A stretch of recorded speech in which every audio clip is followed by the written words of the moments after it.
नमस्कार दोस्तों, आप सभी का आपके अपने YouTube चैनल जीएस दरबार में हार्दिक स्वागत है। मेरा नाम है आशीष। दोस्तों, जैसा कि आप सभी को पता है कि हम लोग यूपी ट्रिपल एससी में आने वाले प्राचीन इतिहास में हम लोग जो है सिंधु घाटी सभ्यता और उसके बाद में बौद्ध धर्म और वैदिक सभ्यता के बारे में पढ़ चुके हैं। आज हम लोग जैन धर्म के बारे में बात करेंगे। तो आप सब हेडिंग डाल लें, जैन धर्म। जैन धर्म, जैन धर्म की बात करें, कुल इसमें 24 तीर्थंकर हुए, जिसमें प्रथम तीर्थंकर ऋषभदेव और 23वें पूछे जाते हैं और 24वें पूछे जाते हैं। तो 23वें तीर्थंकर पार्श्वनाथ, और अगर 24वें तीर्थंकर की बात करें तीर्थंकर, तो कौन हो जाएंगे? तो हो जाएंगे महावीर स्वामी। महावीर स्वामी। तो जैन धर्म में कुल 24 तीर्थंकर हुए। प्रथम तीर्थंकर ऋषभदेव, 23वें पार्श्वनाथ, 24वें महावीर स्वामी। महावीर स्वामी को क्या कहा जाता है? जैन धर्म का संस्थापक कहा जाता है। जैन धर्म का वास्तविक संस्थापक। वास्तविक संस्थापक महावीर स्वामी को जैन धर्म का वास्तविक संस्थापक कहा जाता है। हम लोग इस वीडियो के माध्यम से जैन धर्म के जो वास्तविक संस्थापक माने गए हैं महावीर स्वामी, उनके बारे में चर्चा करेंगे। तो आप सब हेडिंग डाल लें, महावीर स्वामी।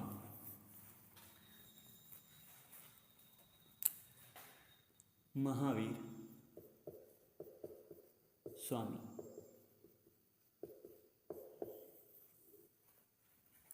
अगर महावीर स्वामी की बात करें तो इनका जन्म 540 ईसा पूर्व, इनका जन्म 540 ईसा पूर्व नेपाल के, या नेपाल नहीं कहो, कुंडग्राम के वैशाली में हुआ। वैशाली में हुआ। इनके पिता का नाम सिद्धार्थ, इनकी माता का नाम त्रिशला। बहुत बार पूछा गया है त्रिशला या महावीर स्वामी की माता त्रिशला किस वंश से संबंधित थी? तो लिच्छवी वंश से। लिच्छवी वंश से। और यहीं अगर पिता की बात करें तो ज्ञात्रक कुल से। ज्ञात्रक कुल। इनके बचपन का नाम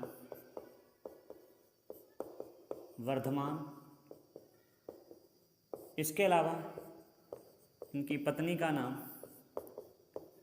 यशोदा। पुत्री का नाम क्या था? अड़ोजा। अड़ोजा या प्रियदर्शनी भी नाम कह सकते हो। प्रियदर्शनी। इनके दामाद का नाम पूछा जाता है, जो इनके प्रथम शिष्य भी थे, दामाद। तो दामाद का नाम था जमाली।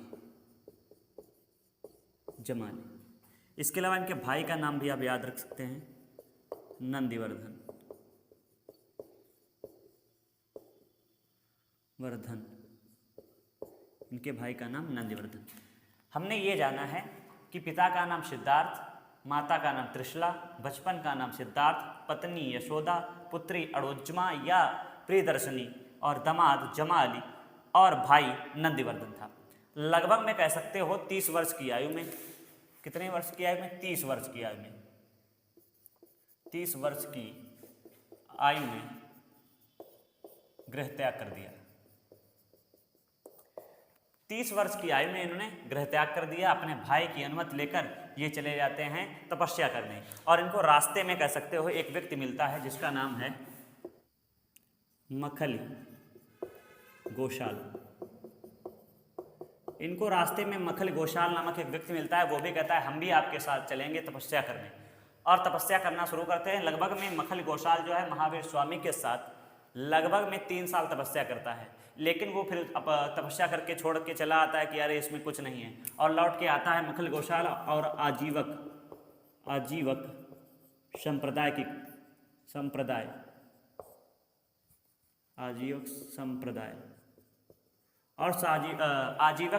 की स्थापना की।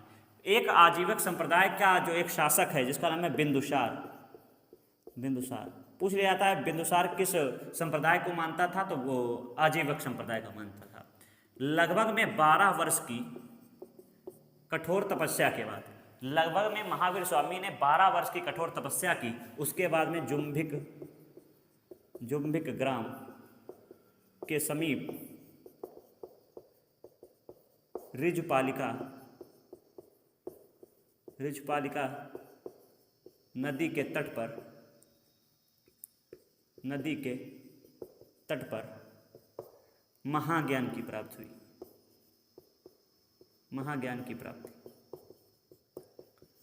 इन्होंने लगभग में है कह सकते हो 12 वर्ष कठिन परिश्रम वो कह सकते हो तपस्या की। इसके बाद में इन्हें जुम्भिक ग्राम के समीप ऋजपालिका नदी के किनारे महाज्ञान की प्राप्त हुई।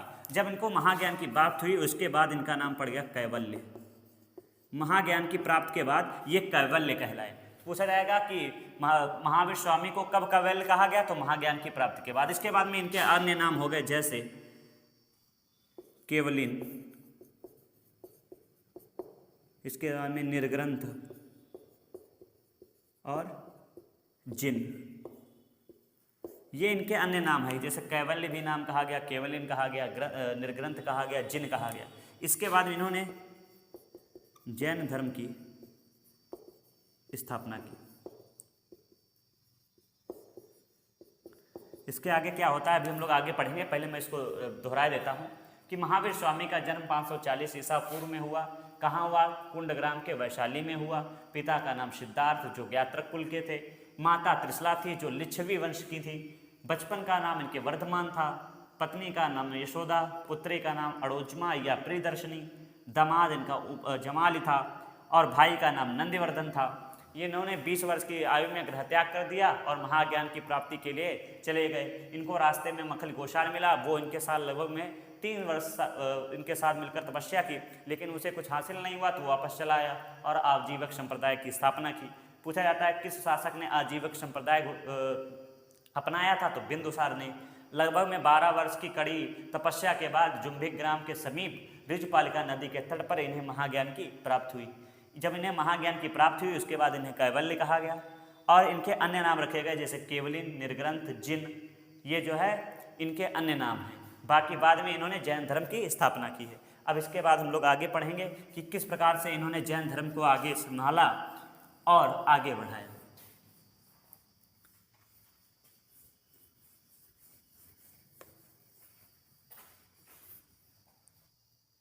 इसके बाद में अगर हम बात करें इनका प्रथम शिष्य कौन था, प्रथम शिष्य, तो अभी मैंने बताया था इनका जो दामाद था जमाल, इनका प्रथम शिष्य था जमाल। इसके अलावा प्रथम महिला शिष्य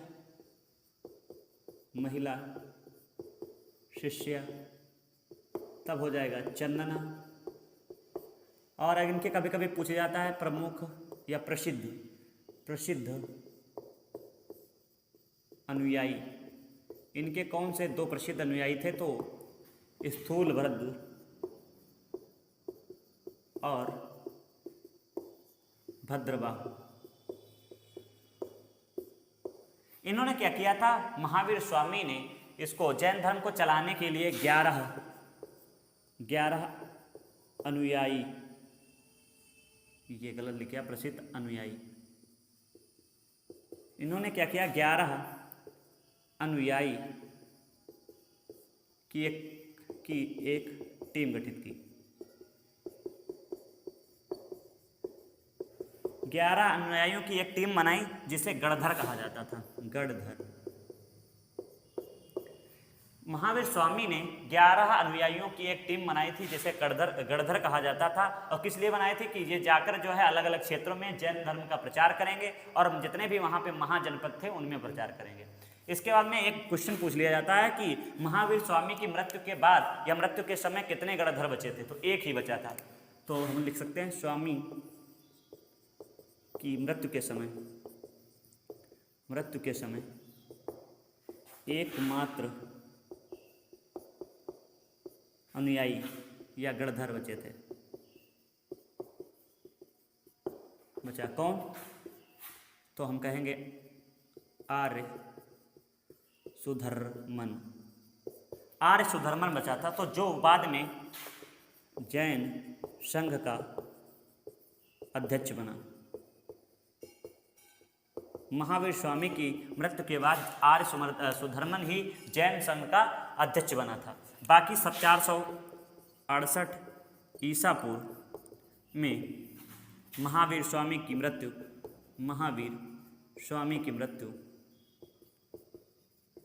पावापुरी में हो गई।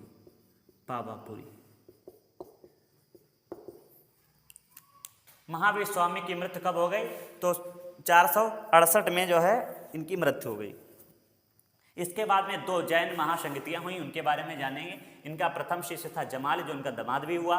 इनके जो प्रथम महिला शिष्या थी चंदना थी। प्रसिद्ध अनुयायी हुई स्थूलभद्र, जो अभी प्रथम में जैन महासंगति में अध्यक्षता करेंगे। और इसके अलावा इन्होंने 11 अनुयायियों की एक टीम गठित की गई थी, जिसे जो है गणधर कहा गया। और ये गणधर जो है अलग अलग महाजनपदों में जाकर जैन धर्म का प्रचार प्रसार करते थे। परंतु महावीर की स्वामी की मृत्यु के समय सिर्फ एक ही गणधर बचा था, वो भी आर्य सुधर्मन। इसके बाद में जैन संघ जब इनकी महावीर स्वामी की 468 ईसा पूर्व मृत्यु हो गई, कहाँ हुई? तो पावापुरी में। उसके बाद में आर्य सुधर्मन ही जो है जैन संघ का अध्यक्ष बना था। इसके बाद में हम लोग अब बात करेंगे कि किस प्रकार से जैन महासंगति हुई, उनके बारे में। 2 जैन महासंगति हुई थी, उनके बारे में हम लोग चर्चा करेंगे। तो आप सब हेडिंग डाल लें। प्रथम जैन महासंगति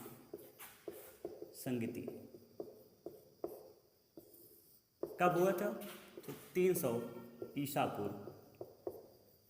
क्यों हुई थी? तो उस समय क्या था? भीषण अकाल आ गया था। इसके चलते जो है यहाँ पे जैन संगति हुई थी। इसका स्थान की बात करें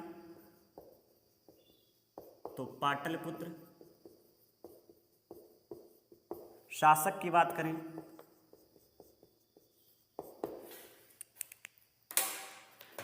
अगर हम शासक की बात करें तो चंद्रगुप्त मौर्य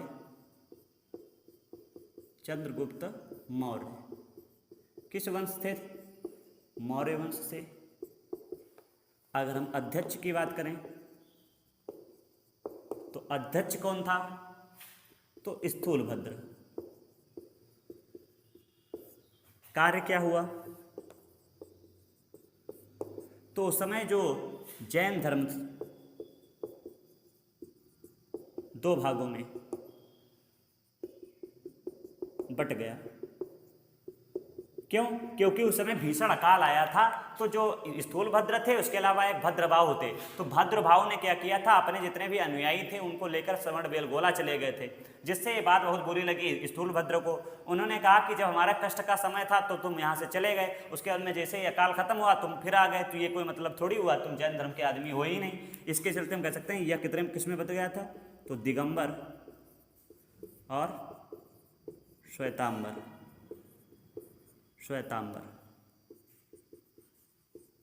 दिगंबर की बात करें तो इसमें स्थूलभद्र के अनुयायी थे और श्वेतांबर में भद्रबाहु के। पूछा जाएगा कि भीषण अकाल के समय भद्रबाहुओं ने अपने अनुयायियों को कहाँ लेकर चले गए थे? तो श्रवण बेलगोला।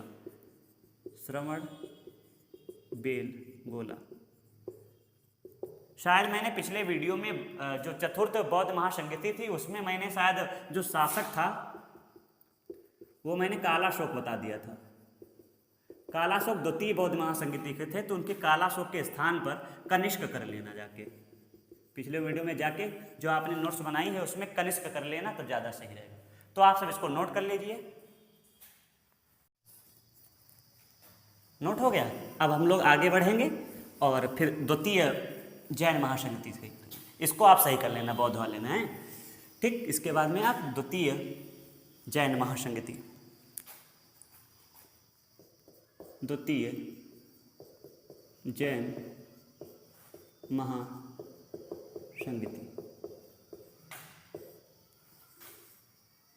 इसके अगर शासनकाल की बात करें 513 AD, 513 ईस्वी, 513 ईस्वी। अगर स्थान की बात करें, स्थान वल्लभी गुजरात। बाकी अगर हम अध्यक्ष की बात करें और शासक की बात करें तो शासक के तो कोई साक्ष्य नहीं है, कोई साक्ष्य नहीं, कोई साक्ष्य नहीं। अगर अध्यक्ष की बात करें तो देवर्धि सामाश्रमण। कार्य क्या हुए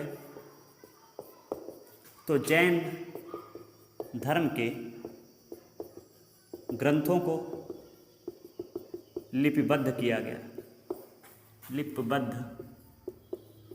किया गया। अगर पूछ लिया जाता है कि जैन धर्म के ग्रंथों को क्या कहा जाता है तो हम कह सकते हैं जैन धर्म के ग्रंथों को आगम कहा जाता है। कभी कभी पूछ लिया जाता है कि जैन धर्म के ग्रंथ किस भाषा में लिखे गए हैं तो हम कह लेंगे भाषा इनकी थी प्राकृत।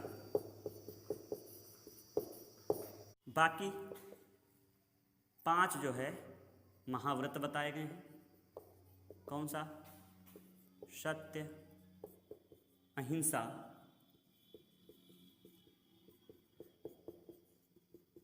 ब्रह्मचर्य, अस्तेय, अस्तेय माने होता है चोरी ना करना, और अपरिग्रह, अपरिग्रह।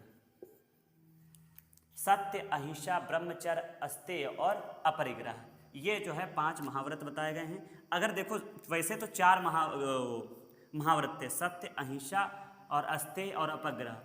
इसके अलावा ब्रह्मचर्य की बात करें तो ब्रह्मचर्य को जो है महावीर स्वामी ने जोड़ा था, महावीर स्वामी ने।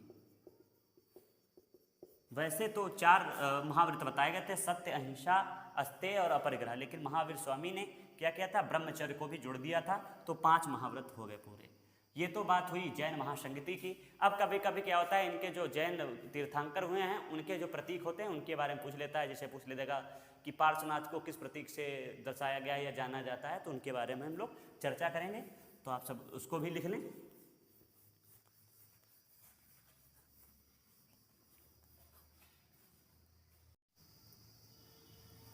तो हम लिखेंगे जैन तीर्थंकर एवं उनके प्रतीक, जैन तीर्थंकर एवं उनके प्रतीक। तो एक तरफ तीर्थंकर और एक तरफ प्रतीक। तो सबसे पहले हम बात करेंगे ऋषभदेव। ऋषभदेव को किससे? बैल से। इसके बाद में अजीतनाथ को हाथी से,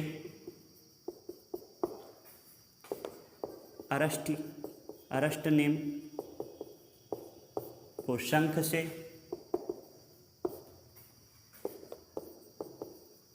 पार्श्वनाथ को सर्प से, और महावीर स्वामी को सिंह से प्रतीक इनका है। देखो तीर्थंकर और इधर प्रतीक, ऋषभदेव बैल, अजीतनाथ हाथी, अरष्टनेम शंख, पार्श्वनाथ सर्प और महावीर स्वामी सिंह। तो इस वीडियो में बस इतना ही हम लोगों ने जैन धर्म के बारे में जाना है। आप सभी को ये वीडियो कैसा लगा है कमेंट करके जरूर बताएं।